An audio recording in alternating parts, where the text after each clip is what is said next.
الفلسطينيين من الفلسطينيين.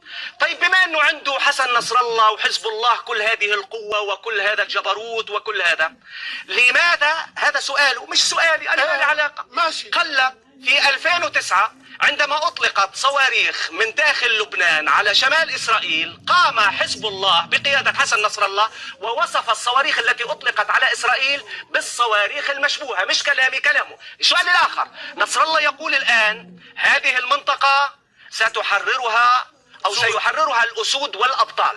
طيب بما أنه ستحررها الأسود والأبطال، وين حيفا وحيفا؟ دقيقة، بدي أسألك.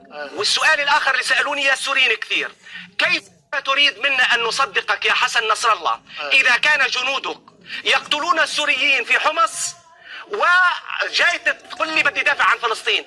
كيف؟ ما هذا المقاومجي الذي يقتل في مكان ويدافع في مكان؟ دليلك كذب. دليلك كذب. دليلك انا اقول هذا الكلام اذا لم تعطيني عليه دليل واحد. دليل واحد فقط، ارني واحد يا سيدي.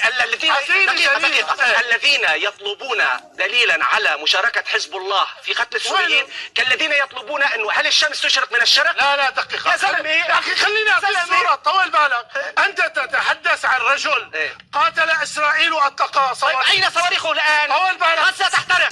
ليش ما صواريخ هيفا يا اخي؟ طول. هيفا وما بعد هيفا. هيفا عند الخليجيين، هيفا عند الرقاص. يا زلمه بتعرف وين هيفا كانت؟ ما لا لك شغله. هيفا يا اخي تعرف مع مين كانت يا هيفا؟ اخي خلينا نوضح للساده المشاهدين. مو بدك توضح. هيفا عفوا. هيفا انا عم تطلع. لا هيفا بالخليج. هيفا مكان ده. وين صواريخ هيفا؟ يا اخي خلينا نحكي. وين؟ خلينا نقدم لا بدي اسالك وين صحيح؟ اقول لك وين. طيب غزه عندما اطلق حسن نصر الله الصواريخ على اسرائيل كسرت 4 شبابيك.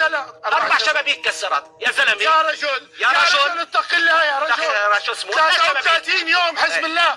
طيب انا بدي اسالك شو ضل من لبنان؟ اخي انا بدي اسالك شو ضل من لبنان؟ 33 يوم نصر الله يقاتل اسرائيل، ليش ما حكيت على مرسي الدولة الكبيرة مصر؟ حكينا ونص. ليش ما حكيت على حكينا 1000 مرة. حكينا الذي حضر الى